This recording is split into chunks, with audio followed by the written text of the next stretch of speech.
नमस्कार जी सभी को। मैं हूँ विकास त्यागी। किसान भाइयों, कैसे हैं आप? आशा करता हूँ बहुत अच्छे होंगे।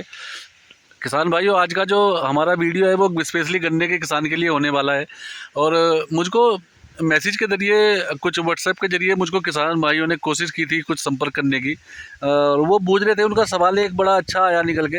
उन्होंने पूछा था कि विकास भाई, सितंबर महीने में हम गन्ने में क्या डोज लगाएं जिससे कि हम बहुत अच्छे तरीके से पैदावार को अपनी बढ़ा सकें।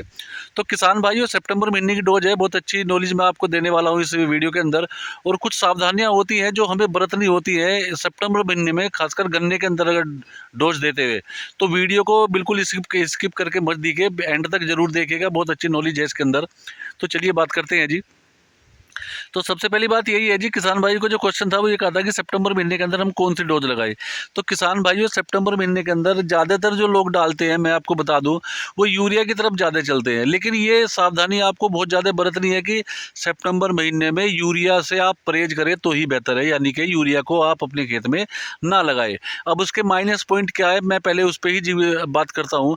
किसान भाइयों, अगर आप सितंबर महीने के अंदर यूरिया अपने खेत के अंदर लगाएंगे, नाइट्रोजन अपने खेत के अंदर लगाएंगे, तो वो आपकी हाइट पे काम नहीं करने का, वो आपकी मोटाई पे काम नहीं करने का, लंबाई आपके खेत की नहीं बढ़ाने का, बल्कि वो दुष्परिणाम हमको देखने को मिल सकते हैं। क्योंकि आप देखते हैं कि सितंबर महीने के अंदर यूरिया डालते ने के तुरंत बाद एकदम जो होता है, हमारे खेत के जो नीचे जड़ है, जो गन्ने की जड़ है, वहाँ से ट्रिलिंग यानी कि फुटाव होना चालू हो जाता है। और उसे आम भाषा में, गाँव की भाषा में बोल देते हैं जी भाई, पोगे फूटने चालू हो गए खेत के अंदर। तो किसान भाइयों, सितंबर महीने में गन्ना उतना मैच्योर नहीं हो पाता, और आपका ध्यान जो उसका, गन्ने का ध्यान अपनी ग्रोथ पर रहता है, तो वो कहीं ना कहीं यूरिया डालने के बाद वो सारा का सारा ध्यान जो उसके कल्लों पर चला जाता है, यानी कि पोगियों पर मेंटेन करने में रहता है, जिस वजह से हमारी जो पैदावार है वो बिल्कुल ख़त्म हो जाती है, आधी रह जाती है। इस वजह से आदमी सोचता है कि भाई मेहनत तो बहुत करी थी, गन्ना भी बहुत अच्छा खड़ा था, लेकिन उतना हमें रिजल्ट नहीं मिल पाया, उतना निकाल नहीं हो पाया। तो किसान भाइयों, ये चीज़ आपको बहुत ज़्यादा ध्यान रखनी है कि आपको अपने खेत के अंदर नाइट्रोजन भी बिल्कुल भी नहीं लगाना है सितंबर महीने के अंदर। अब नाइट्रोजन न लगाए तो फिर लगाए क्या, कि सवाल ये भी आए। तो किसान भाइयों, मैं आपको रिकमेंड करूंगा, यहाँ पर एक प्रोडक्ट आता है मार्केट के अंदर, पोटेशियम सोनाइट करके प्रोडक्ट आता है, जो आप आसानी से किसी भी खाद वाली दुकान पर, जहाँ से आप खाद लाते हैं, उस दुकान पर मिल जाएगा। पोटेशियम सोनाइट करके प्रोडक्ट है, नाम याद कर लेना, पोटेशियम सोनाइट। पोटेशियम सोनाइट जो प्रोडक्ट है, उसके अंदर बहुत अच्छे अच्छे मोलिक्यूल हैं जो सितंबर महीने के अंदर आपको पौधे को चाहिए होते हैं, गन्ने को चाहिए होते हैं। पहला जो इसके अंदर मॉलिक्यूल है वो आपको पोटास मिल जाएगा इसके अंदर, दूसरा मॉलिक्यूल इसके अंदर आपको मैग्नीशियम मिल जाएगा, और तीसरा मॉलिक्यूल इसके अंदर आपको सल्फर भी पर्याप्त मात्रा में मिलता है। तो ये तीनों प्रोडक्ट ऐसे हैं, तीनों मॉलिक्यूल ऐसे हैं जो आपके सितंबर महीने में गन्ने की ग्रोथ को बहुत अच्छे तरीके से बढ़िया करते हैं, वजन को बहुत अच्छा मेंटेन कर लेते हैं, जिस वजह से कि आपका वजन भी बहुत अच्छा निकल जाता है।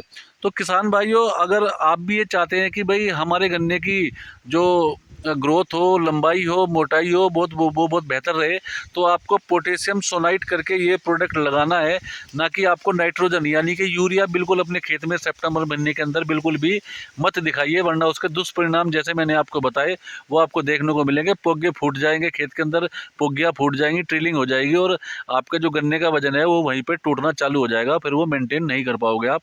तो ये बहुत बड़ा नुकसान हो जाता है अगर हम यूरिया लगाते हैं। तो किसान भाइयों, जो मैंने आपको प्रोडक्ट बताया, पोटेशियम सोनाइट करके प्रोडक्ट बताया, ये आप मार्केट में जाएंगे, इसको लाएंगे, और इसके साथ में, अब आप कहोगे कि भाई इसके साथ में मिला के किस चीज़ में डाल रहे हैं, क्योंकि इसकी जो डोज है वो तो कुल 10 किलो पर एकड़ की डोज है। जैसे मैं आपको बता रहा हूँ, जो पोटेशियम सोनाइट की डोज है वो 10 किलो पर एकड़ की डोज है।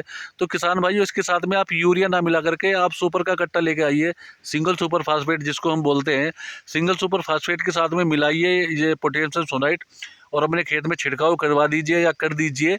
और उसके बाद में हल्का हल्का पानी ज़रूर निकाल दीजिएगा, और आप देखना कि आपके खेत की जो एक चमक है, एक लंबाई है, एक मोटाई है, आपको हर दूसरे तीसरे दिन आपको अपने खेत में फ़र्क मिलेगा। जैसे ही प्रोडक्ट काम करना चालू करेगा तो आपको बहुत अच्छे उसके रिजल्ट आपको मिलेंगे।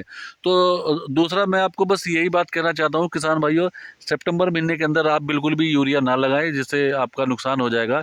पोटेशियम सोनाइट लगाइए, आप मार्केट में जाइए, पोटेशियम सोनाइट लाइए, 10 किलो का बीघा ये पड़ेगा, सिंगल सुपर फास्फेट के साथ में आप लगा सकते हैं, कोई दिक्कत वाली बात है नहीं। तो आशा करता हूँ मेरे द्वारा दी गई जानकारी आपको अच्छी लगी होगी। अच्छी लगती है तो चैनल को सब्सक्राइब कीजिए, लाइक कीजिए, शेयर कीजिए। उन भाइयों तक भी ये वीडियो पहुँचाइए जो गन्ने की खेती करते हैं, वो भी उनका भी बहुत नुकसान होता है। तो जी मिलते हैं एक नई वीडियो के साथ। बहुत बहुत धन्यवाद।